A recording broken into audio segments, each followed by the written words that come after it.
मैं तो एक बिजनेसमैन हूँ और मेरे माँ बाप, मेरे परिवार में दूर दूर तक कभी किसी ने प्रधान का इलेक्शन नहीं लड़ा। हम सब जो है जमींदार खानदान से थे, मुंबई आए, काम धंधे में लगे थे बिजनेस। लेकिन 92-93 में जब दंगा हुआ, बाबरी मस्जिद शहीद हुई, उसके बाद मुझे जेल भेज दिया गया।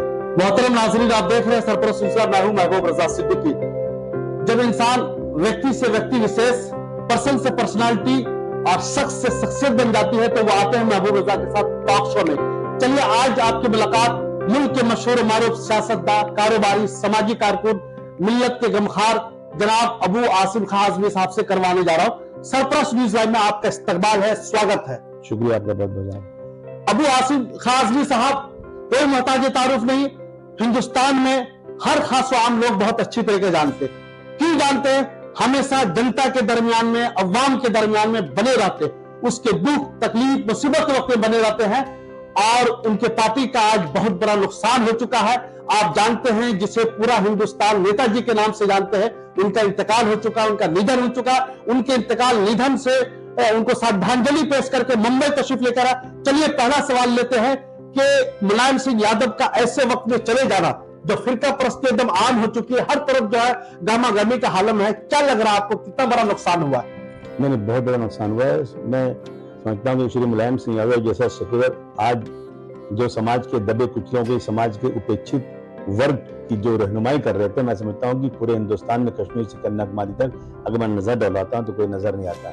वो शख्स है जो उन्होंने कभी भी फिरका परस्तों से कभी भी हाथ नहीं मिलाया। यहाँ तक कि मुझे याद अच्छी तरह से, एक बार अडवाणी जी ने कोई मीटिंग रखा वहां पर, और ये जो है जयललिता जी वहां आई थी, और जयललिता जी ने आकर कहा कि बगल में जो है ना, हमने अडवाणी जी को बिठा कर रखा है और आपको प्राइम मिनिस्टर बना देंगे, आप साथ आ जाइए। मुलायम सिंह बोले आपकी हिम्मत कैसे पड़ी ऐसा करने की? उठ के चले गए, नहीं हाथ मिलाया उन्होंने कभी नहीं। मुलायम सिंह जी ने देखिए इतना बड़ा कदम उठाया मुसलमानों के लिए कि इस देश में कानून का राज रहेगा, इस देश में गुंडागर्दी और कोई बाहुबली बनकर अपना काम करेगा, और मेरी हुकूमत होगी तो मैं इससे कोई बर्दाश्त नहीं कर सकता। बहुत पूरी दुनिया को मालूम। उन्हें कहा गया कि किसी मुसलमान का बेटा होगा। उन्होंने कहा कि हो सका, अगर ऐसा कह रहे हैं तो शायद अल्लाह ताला इसीलिए मुझे यही सुन के मुझे कुछ मेरी कोई गुनाहों को माफ कर दे। यानी उस आदमी ने कभी भी इन फिरका परस्तों से बड़े ताकतवर से कभी मुलायम सिंह ने समझौता नहीं किया उसूल के ऊपर।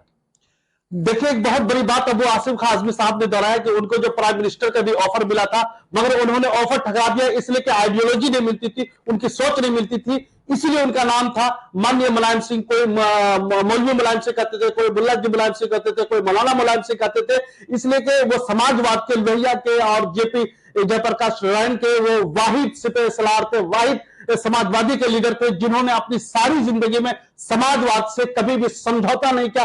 हिंदुस्तान डेमोक्रेटिक कंट्री है, लोकतंत्र कंट्री, जमहूरी कंट्री है, और जमहूरियत की बका के लिए उन्होंने बहुत सारे सिपह सलार तैयार किए थे, बहुत सारे सिपाही तैयार किए थे। मुलायम सिंह यादव के मजबूत सिपाही जनाब अबू आसिम खां आजमी साहब भी हमारे रूबरू है। और मल्ले की जिस तरीके से सूरत हाल सियासी बदल रही है, फिरका परस्ती आम हो रहा, ऐसी सूरत हाल में अबू आसिम खां आजमी साहब की अभी जिम्मेदारी और ज्यादा बढ़ गई है, इसलिए कि इनके पॉलिटिकल गुरु आज दुनिया में नहीं है, इसलिए कि सारी जिम्मेदारी महाराष्ट्र की इन्हें निभानी है। डायरेक्ट इस सवाल का जवाब लेते हैं। नहीं, देखिए ऐसा है कि मैं सियासत में था ही नहीं। मैं तो एक बिजनेसमैन हूँ और मेरे माँ बाप, मेरे परिवार में दूर दूर तक कभी किसी ने प्रधान का इलेक्शन नहीं लड़ा।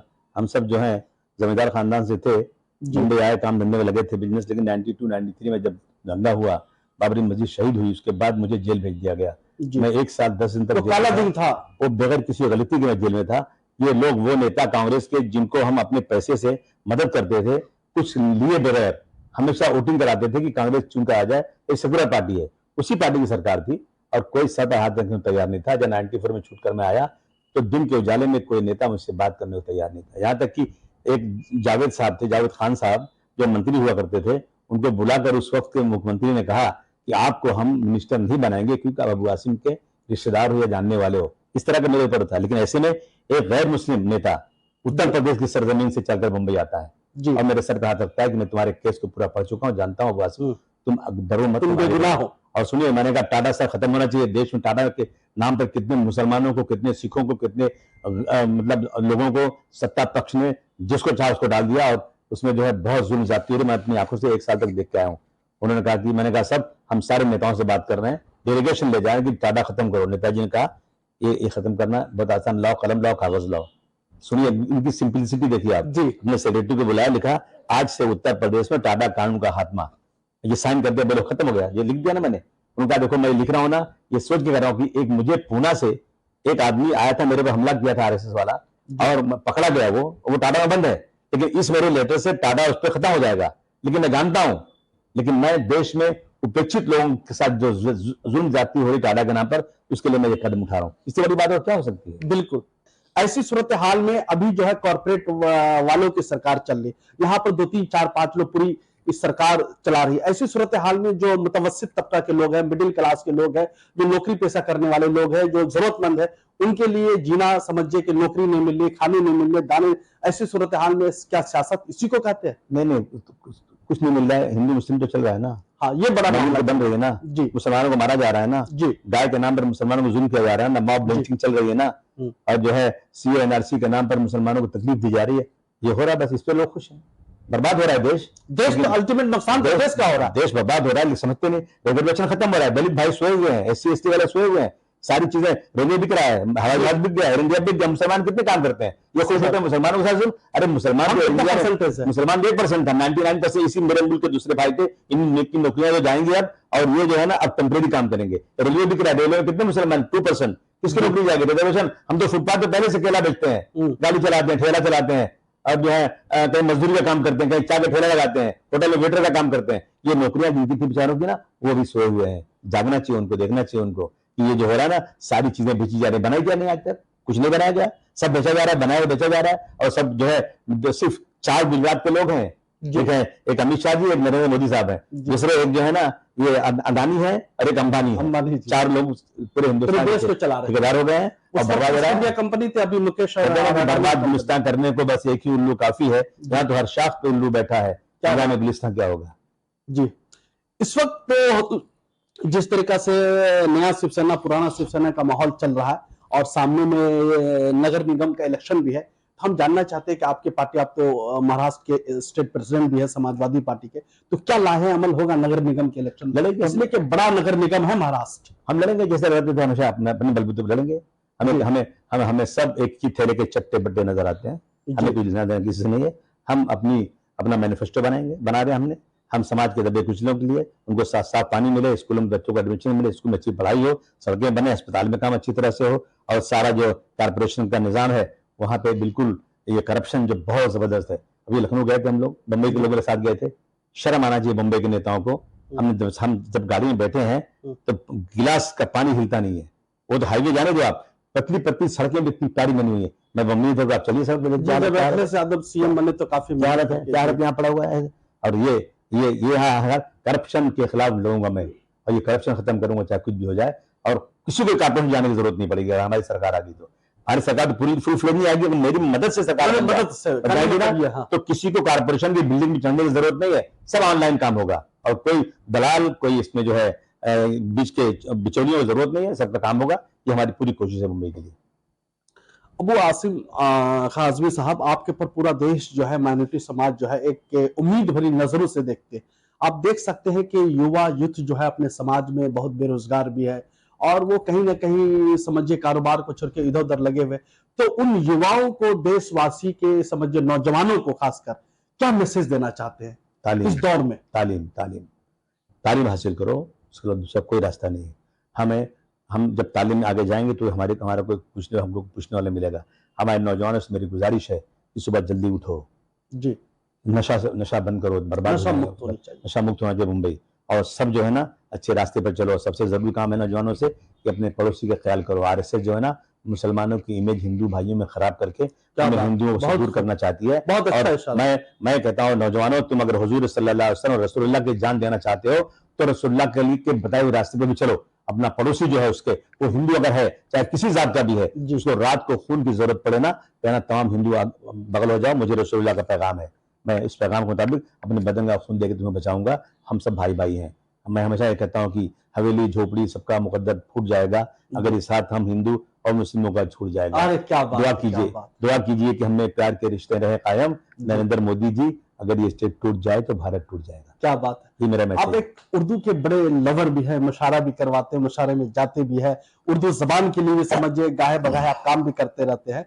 तो महाराष्ट्र वगैरह में तो हमारे ख्याल से ठीक ठाक चल रही है, मगर कहीं ना कहीं उर्दू एक तासुब परस्ती का शिकार हो रही। उर्दू को कहीं ना कहीं मुसलमानों से जोड़ा जा रहा, जो गलत है। ये आजादी की लड़ाई में उर्दू का एक बहुत बड़ा योगदान रहा, इसके बारे में आप क्या कहते हैं? उर्दू को अपनाते सब, उर्दू पढ़ते सब, इस्तेमाल सब करते हैं। मैं देखता हूँ ना, मराठी में भाषण करते हैं और जब कोई आता है ना तो फिर उर्दू में अच्छे 10 शेर पढ़ देते हैं। पढ़ने का ढंग नहीं है, पढ़ देते, क्योंकि कोई दूसरा रास्ते नहीं है। फिल्म में सब जितने शेर हैं, जितने सब कौन लिखता है, सब उर्दू के हैं, लेकिन उसका नाम हिंदी दिया जा रहा है।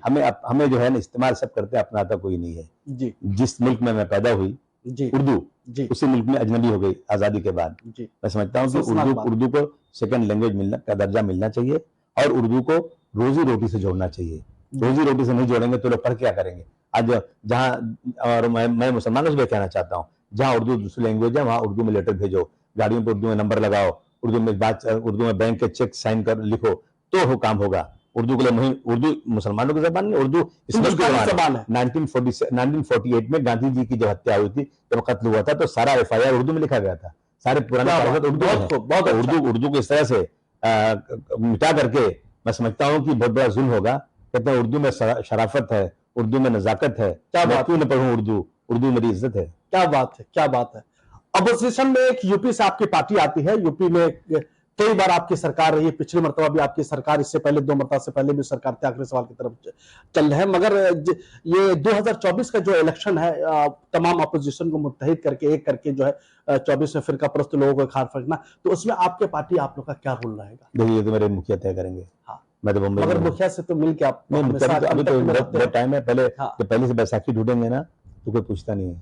बैसाखी के आपका तो खुद हमें पहले अपनी ताकत बनाना है, यूपी हमें अपनी ताकत बनाना है। जब इलेक्शन आएगा जी, सब जोड़ के बैठेंगे, क्या स्ट्रेटजी बनती है, मुझे लगता है अखिलेश जी जरूर उस पर काम करेंगे। जी, माँ बहनों को क्या मैसेज देता है? आखिरी सवाल। माँ बहनों को, माँ बहनों का भी देखिए एक मामला चल रहा है, खातिन का सबसे बड़ा मसला जी नहीं, खातिन का मसला बहुत बड़ा। माँ बहनें सब, आज मुझे खुशी है कि इस मुल्क में आज माँ बहनें ही तालीम में आगे जा रही हैं माशाल्लाह जी, और बिल्कुल उनकी इज्जत, उनके लिए हम सब कुछ कुर्बान कर सकते हैं। अब वो जो एक मामला हिजाब का मामला चल रहा है, चाहे सरकारें कुछ भी कहें, और कुरान शरीफ में 2 जगह हिजाब के बारे में लिखा हुआ है कि औरतें जब घर से निकलें तो सर से पैर तक चादर कर लें। तो माँ बहनें बिल्कुल शरीयत के मुताबिक चलें, इंशाअल्लाह आगे दिन हमारा इंशाअल्लाह।